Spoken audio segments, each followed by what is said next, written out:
Hey, Tommy Chung.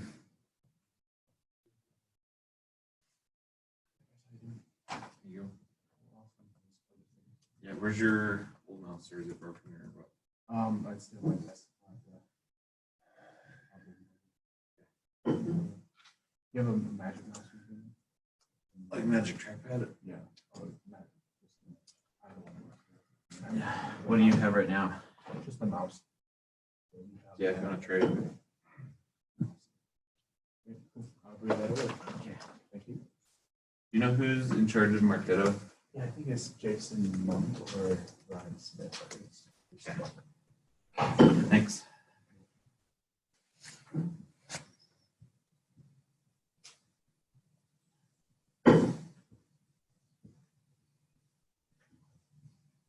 Hello, good morning.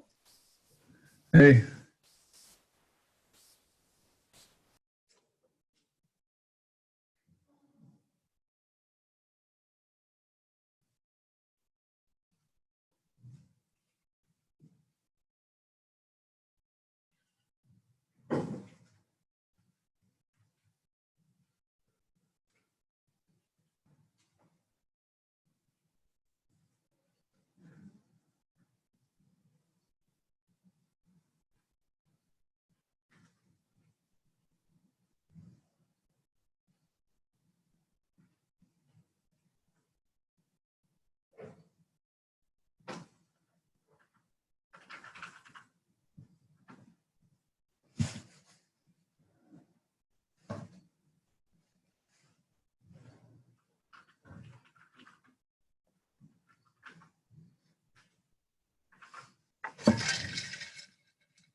Just waiting for a few more people to join here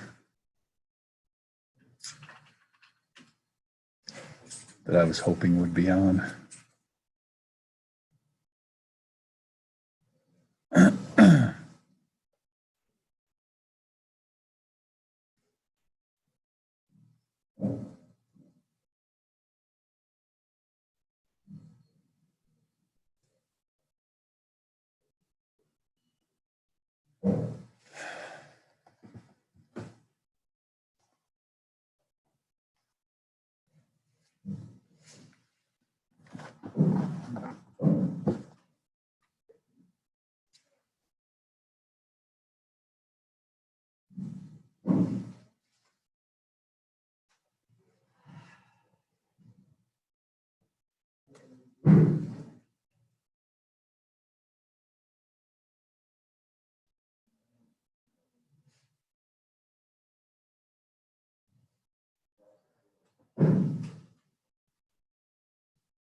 Yeah, it was like, there's legally black one.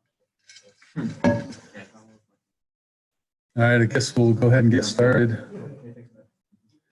Thank you everybody for coming to the Windows Workgroup meeting. No, I. Just wanted to announce that we did release the 3000 release last week. Just wondering if anybody had a chance to look at it or use it, if they found any issues with it that we need to look at and focus on for Windows. As expected, it is a flawless release.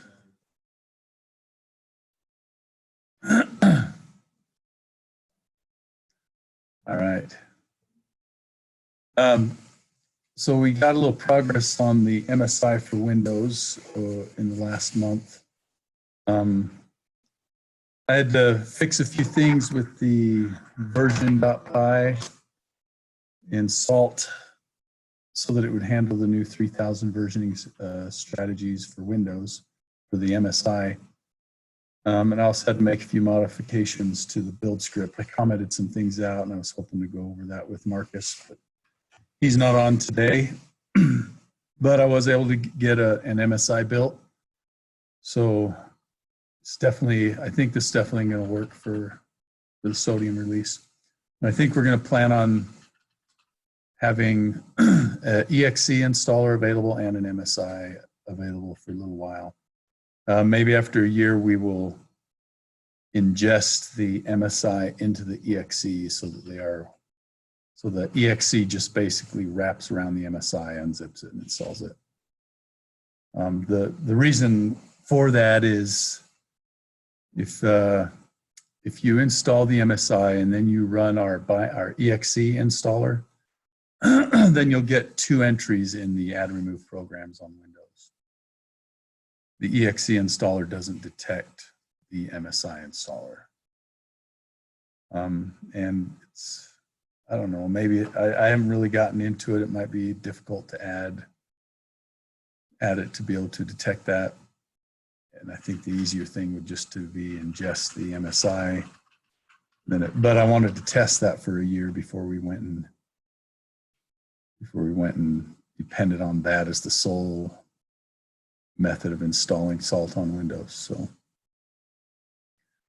as I was doing the MSI, I also transitioned from Pi 2 to Pi 3, got rid of all the Pi 2 build stuff out of the build scripts, and also went to Python 3.7 just to see if I could get Salt to build on 3.7 and get it to work. And it did. We had to update a few of our dependencies because they weren't compatible with 3.7, but once I did that, everything worked. I had to add I think it was the distro dependency, a PyPy module, get it to work. But then it worked, and we were able to get 3.7. So the next step there on Python 3.7 is to test out the Python 3.7 is supposed to address a lot of the Unicode issues we're finding in Windows. So I'm hoping to test that out before the next meeting.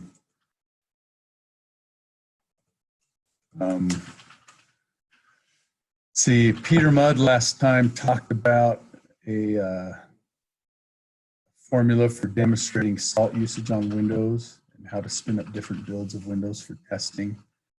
He talked about possibly demoing at this meeting, but since he's not here, I guess we'll forego that. Does anybody have anything that they would like to add?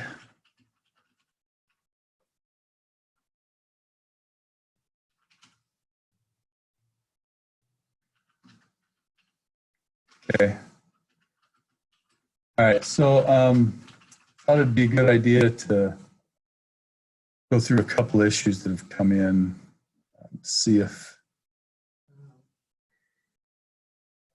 this is something we need to, well, how we could address these. The first one I wanted to talk about was this DSC support. Salt currently has some DSC, supports DSC on Windows. The problem is that I've never really worked with DSC, and I'm not sure how all things are applied when working with DSC. This guy, Absolute Jam, mentions being able to add resources, PowerShell DSC resources, as a part of the state you're applying through DSC. I guess I'd need to see some sort of an example of how he's doing that. The way the DSC module works now is you have I think I explained that in this issue. Yeah, so you have a compile config function, which will take your PowerShell script and create the MOF file. And then you have an apply config function that takes that MOF file and applies it to the machine. You also have a run config, which will do both of those steps at once. So you just pass it to PowerShell and it will do all that at once. So that lets you, up on your master, you can either store the PowerShell file, or you can store the MOF and just push it down with apply config to the box. But I don't know how the DSC resource applies to that. So I don't know if that goes in the PowerShell script or if it goes somewhere else. So I was hoping to have somebody educate me on that so we can implement it. The reason I think this is important is, see, somebody brings up a good point here.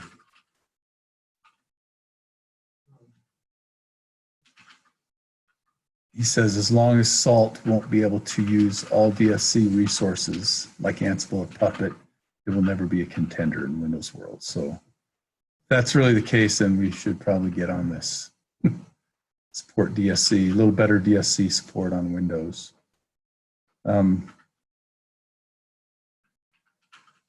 I'll take a further dive into this, ask this guy to maybe supply an example of how he's importing a DSC resource. Another one that came up recently was the ability to have Salt work without admin rights. So when Salt runs, it locks down the Salt directory, basically. Locks the PKIs down, locks everything down. Every time it launches, it makes sure the permissions in those directories are secure. So this guy's wanting to be able to run Salt as a normal user. He was able to bypass it by just having this function return a true. And what that function does, it goes out and copies the current security settings for that directory. And then I don't know what it does after that, but it's dying in that function because the user that he's running as doesn't have the SE security name privilege.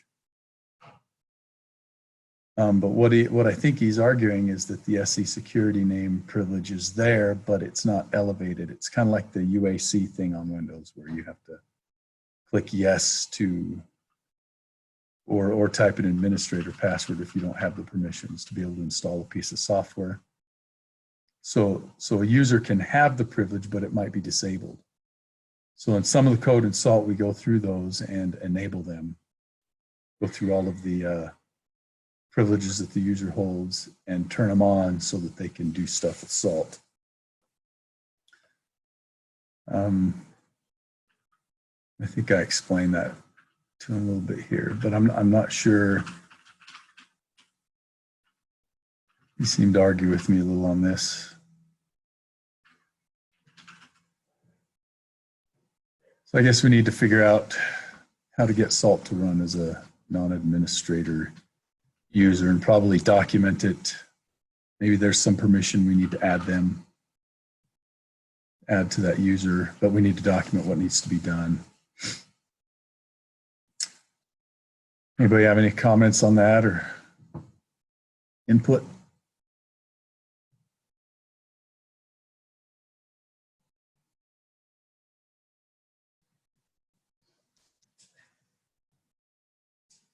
All right, here's another one that came in. This is a command.run not working when you pass shell as PowerShell. It looks to me like this one would be a pretty easy fix.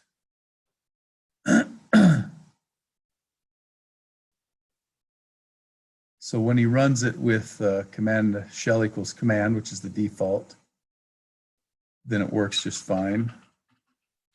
If he runs it with shell equals PowerShell, then he gets this stack trace. And it's dying trying to do a command.replace. So it looks like command is coming in as a list and not as a string. And this replace function doesn't exist on a list. So it seems like that would be a pretty easy fix. We just need to see why it's coming in as a list instead of a string, or maybe make this one append that or prepend it and do something different. I don't think in PowerShell you need to escape these out. You have to for command, not for PowerShell. So I think this one would be a pretty easy fix if we could get in, if somebody wanted to take that one. Any takers? Yeah, Shane, you can actually throw that to me so that I can take a look and see. Okay. Sorry, I was here a minute ago. I've just been drinking water, so I was absent from voice. Yeah, no worries. No worries, man. Thanks for looking at that. I'll take myself off.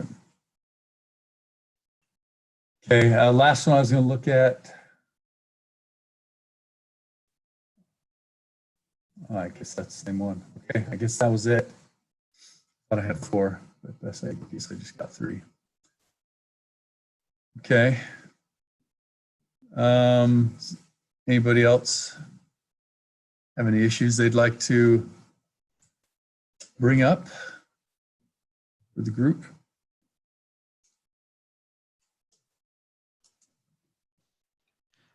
Not me personally, so Okay. there hasn't been too much. So for an action item, I'm going to give you this issue, Joe. Okay, let me pull the ticket up. Take a look. Okay. I'm going to troubleshoot Unicode on Python 3.7.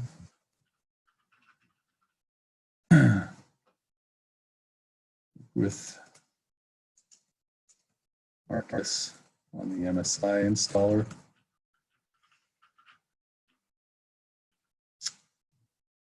And I'll look at the DSC and I will look at running salt.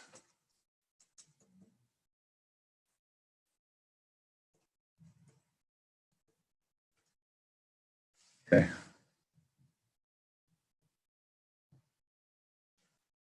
All right. Does anybody else have anything? I think our only our goal for the Sodium release was to have an MSI for Windows and to migrate to Python 3. These other things would just be bonuses, I guess, to get done.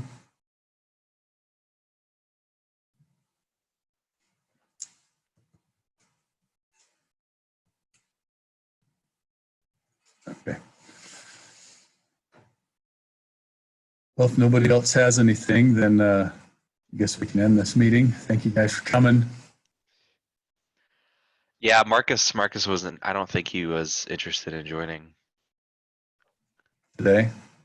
Yeah, I actually saw last night on the invitations list that he had declined, but Oh, I haven't really gotten an email from him lately, so And I also haven't checked community Slack, so I'm not entirely sure if he's too busy or what's up, but probably too busy. Okay, well, I've been corresponding with him on the MSI stuff.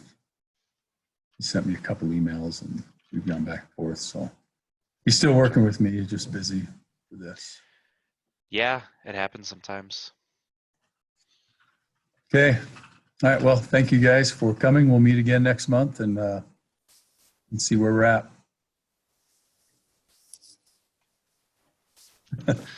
Bye. Thanks. Bye. Bye. See you. Bye.